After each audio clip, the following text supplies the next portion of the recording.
So it's time to have a closer look at Circuit Barcelona. In beautiful Catalonia, this is a rather technical track with a lot of sweeping corners.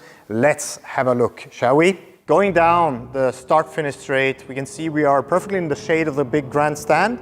We are positioning the vehicle out on the left-hand side for the braking point. In this area of the track, it's really important that we use the reference markers, the distance markers here as a reference for where to find the right braking point. They might vary quite a lot depending on the vehicle you're in. Of course, here with the GT3 RS with a lot of aero and a really performant brake system, we can brake quite late. You can see it here in this case also very much on the left-hand side. We can see here turn-in marker, diving in for turn number 1. Really important here that we run up on the curb in turn 1. We can see there's a flat paved area, a concrete area here on the inside, and we use that to really straighten out the radius here in turn 1. What's also important is that we set up the car here for turn 2 and turn 3, already here on the exit of turn 1.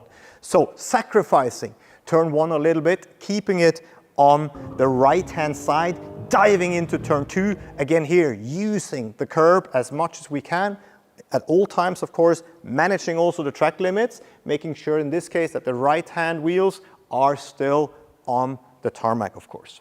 All right, out of turn 2, bouncing over the curb, into turn 3, hugging the inside at the beginning, rolling onto the throttle more and more, and the car gets carried out to the outside. We can go even in the dry conditions across the white line, down to turn 4. Here again, visual reference points for the braking will vary, and we can also use these white lines, which there are several of, just to find your right sweet spot for the braking.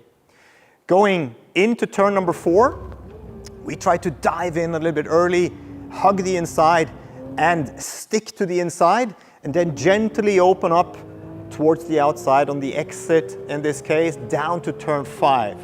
Quite a tricky corner. Why is it so? Because it's going downhill, and not only that, it's also diving in, and we have a lot of camber. That means that the front left wheel is struggling really to have traction and to slow the car down. So we really need to make sure that we use this straight bit of track to really slow it down. You can see it here, hard on the brakes, downshifting, and late apex. Late apex, really important here to get the car straight and full on throttle down towards turn number 6.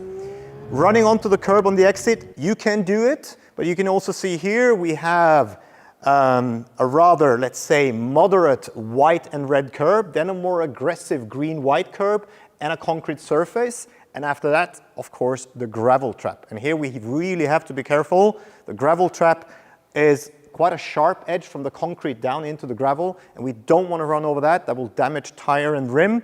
And not only that, we might lose the car. You can see also some of the skid marks going off into the wall here. So make sure we keep it a little bit under control on the power. All right, down into turn 6, into turn 7. Really nice run here. We straighten out this run a little bit, and we aim for the beginning of the braking point here at the beginning of the curb. Let's have a look at it. Braking hard in a straight line, climbing the curb a little bit on the inside. We can also see though that the car is a little bit bouncing, a little bit upset by that curb. So we really have to manage and feel how the car rotates.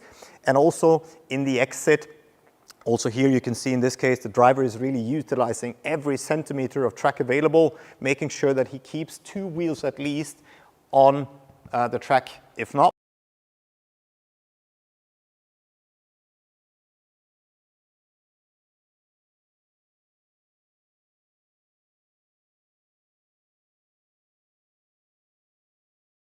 Also see we are running over the crest, so we're struggling with the front end to grip, and the exit is completely blind. So it's really difficult to see where we're going. Also in this case, the driver is using every centimeter of track available. Here, it's a professional driver, very aggressive driving style. For me personally, I would maybe even put it a little bit more on the careful side towards the track. We can see here again, we have 2-3 different types of curb. We have the red and white one. That's a nice indication for where we are.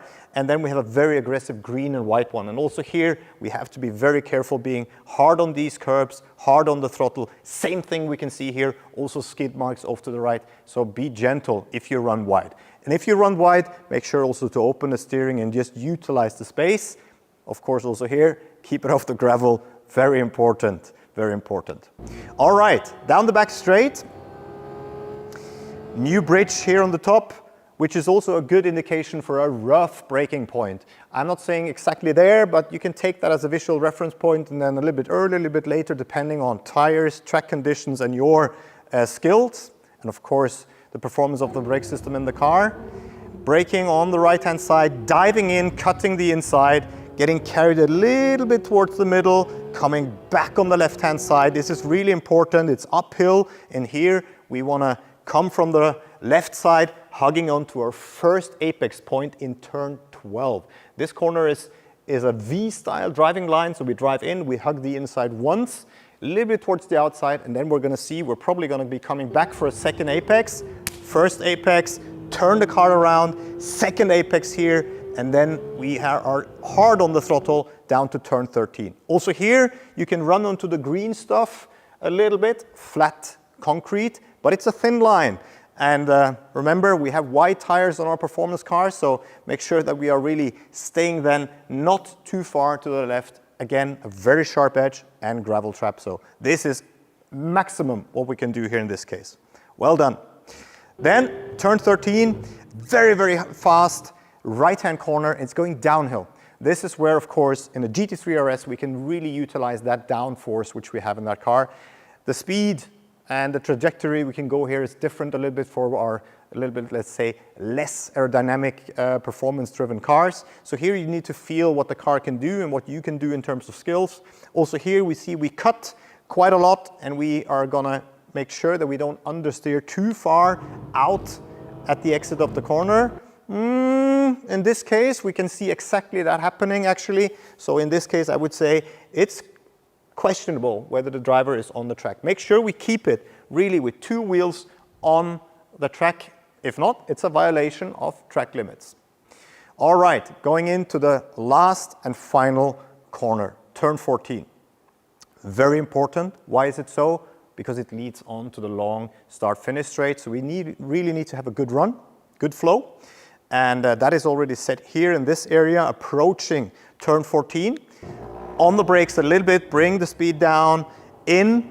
I would not be touching the curb on the inside like the driver is doing in this case. It upsets the car a little bit, and let's see where this takes him.